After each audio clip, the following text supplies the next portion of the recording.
Chatbots powered by AI language models like ChatGPT have become ubiquitous in our daily lives. But what if these chatbots could be used for more than just customer service inquiries and language translation? Malicious actors could use chatbots like ChatGPT to create more sophisticated and convincing phishing scams.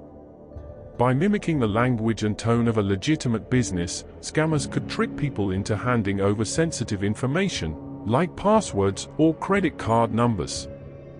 Chatbots could also be used to target individuals for cyberstalking or harassment. With the ability to generate human-like language and responses, a malicious actor could create a chatbot that relentlessly harasses someone, leaving them feeling unsafe and vulnerable.